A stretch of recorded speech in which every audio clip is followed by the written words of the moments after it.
you say Lion King, you want to show up whatever it is, whether it is in a film, whether it is uh, animation, a stage play, street theater. It's like the Lion King, man. That's everybody's family story.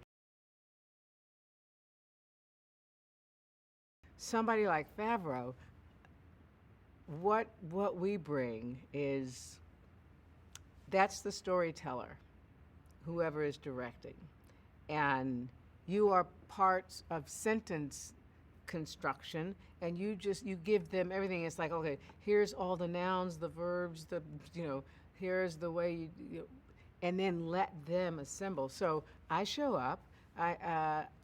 John and his whole group, who've been working already a couple of years, I'm there to help them tell the story. You can only do it with your voice. It is rare to have uh, an actor who can direct it and or that it goes both ways, and he's one of those sweet spots. And I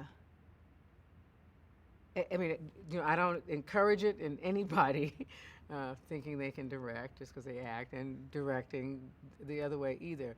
But the other thing that John has, he's got facility, and he's got such his humanity is such, I believe, that he sees people and he hears people. And he actually cares about people. So whenever you're bringing people to life as a storyteller, as an actor, that helps when you have the ability to do that.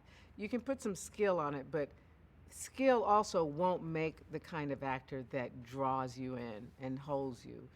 And as a director, you have to be able to do that on a macro level, because then you're like a daddy with 100 children who you are meant to make them feel like they're the only child in the room, and you know that you speak differently to each one. So because I think of his humanity and the way he looks at people, he sees, and he's able to translate it, first of all, into uh, action as an actor, into vision, I think, as a filmmaker. And so, Lion King, not that it's the only one, but it's a perfect story for him to helm.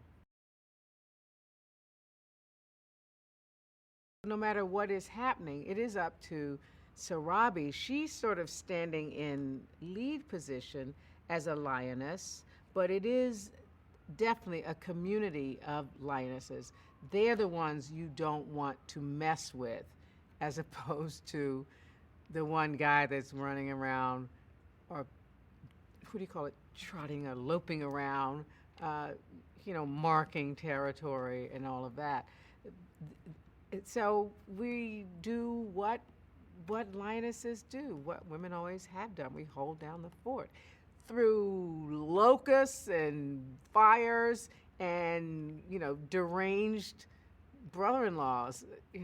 So that's what happens. And I think um, it is not acquiescing, but I think women know, they choose their battles, and they know when to fight, when to strike, and that was interesting, finding that.